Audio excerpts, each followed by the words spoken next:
For sure. And now let's talk about Chelsea. Always interesting financial things going on with them. UEFA recently announced they won't allow clubs to declare income from asset sales to sister companies. Is Chelsea one of the clubs that's most likely to struggle to comply with those rules, considering how they've gone about their business? Absolutely. I think they've got a big headache for next year. I don't think they'll be banned from this year with the Conference League that they're in, but they will, I think, have a serious problem for next year. And so that's a big issue for the Chelsea management right now about really being banned from Europe in a sense.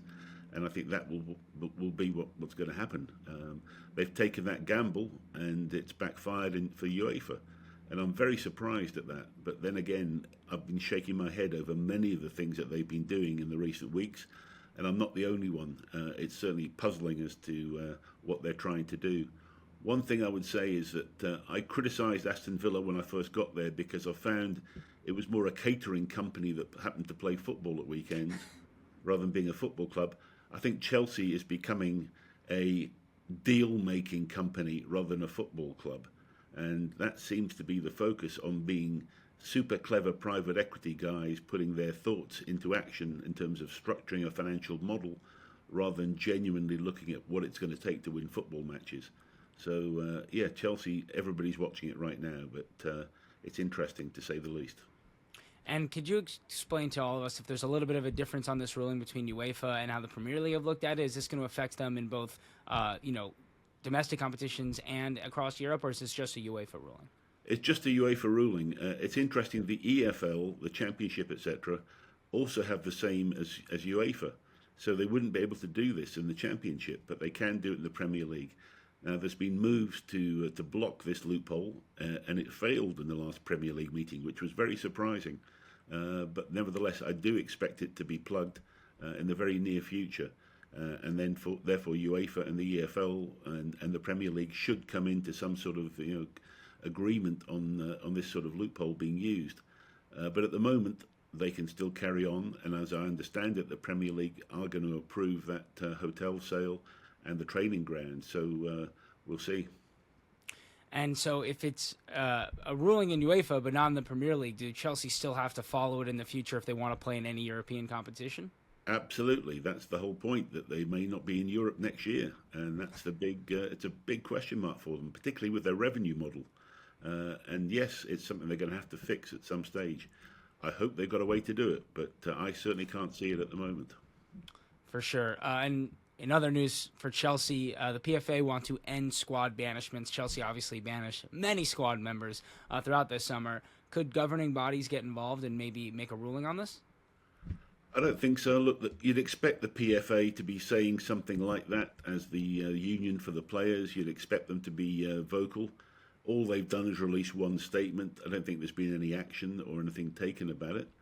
Until players, they've got it in their own hands. I mean, if there were supposedly 20 players in what they called the bomb squad, or the ones that were, not in the first team squad, it's up to them to take action. But they're under contract, and they've also got a duty to do. They're quite happy to take the paycheck, so they've got to do what they have to do. If there was a concerted effort by those 20 players and they all got together and went on strike, I don't know what that would mean in terms of for them in terms of their futures. But it's going to take something like that, a real melting point, before it gets to a big issue. Now, as I say, they're happy to take the paycheck. They were happy to sign the contract. If they're talented enough, they will find a way and they'll be picked up somewhere else. I'm sure their agents are all working, overtime behind the scenes to try and get some sort of move. But of course, the problem will be they're on such great wages at Chelsea. Is how can they get them off the books, and how can they get a deal elsewhere? That's the big sticking point. But as I say, at the same time, those players love those big paychecks. So it really is something you got to think about for your career. It's almost like going to Saudi. Do you go for the money, or do you go for the football reasons? It's becoming like that for Chelsea. Do you go there for the money or just for football reasons? If it's football reasons, you might be better off elsewhere. For sure. And obviously with those squad banishments, can players actually refuse to rejoin the squad if they were banished this summer and then not actually left the club? So are those players in the bomb squad able to just say to Maresca and the rest of Chelsea board, no, I won't rejoin the squad. You have to sell me when you have the opportunity? Well, I did speak to an employment lawyer about this the other day, and it's pretty clear that they can't really do that. There could be a case raised, and somebody could try it, but I would think they haven't got great chance of succeeding, provided they're training and they've got access to facilities to train and medical facilities. Then Chelsea are maintaining the contract and they're being paid. So it's up to the club as your employer to decide which part of the organisation you're with. As I said, but then again, if all of a sudden all those players took some action together, it may bring some sort of pressure to bear on Chelsea. But I don't really think there's much there. I think they've just got to wait their time now and see if they can get a move at the appropriate time. For sure. And obviously a big part of this Chelsea project has been signing young players to long-term contracts, using amortization to pay them over long periods of time. Yet we've seen Nicholas Jackson and Cole Palmer both sign contract extensions this summer when they have 7-8 years left on their contract as is. What is the point of the amortization if we're still having them sign new, bigger contracts sooner than the end of the contract? Well, you've just said it yourself. They've actually extended the contract. So they've now done it even over more years. So they've actually amortized it even further. So it's no longer 7 or 8 years. It's now 9, 10, 11 years. And while they've increased the amount, again, it's the number of years it's spread over.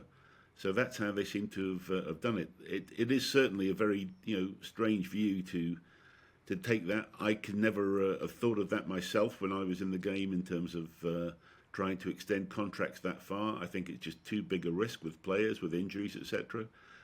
While Cole Palmer, etc., have obviously shown they've had a good season. That's all it's been is a good season so far. You'd hope they'll kick on, and I've no doubt. I mean, they're quality players, with Nicholas Jackson as well. But the question is, will they be there, and will you get the value for those sort of players in 3 or 4 years if Chelsea decides to move them on? I don't know. It's still an experiment, and until in 5 years' time, if I could see the future, we'll know if this experiment works. But until then, it's still an experiment, and it's got already a lot of unknowns are starting to happen. And it's got consequences and knock-ons that already people didn't foresee, and not all good.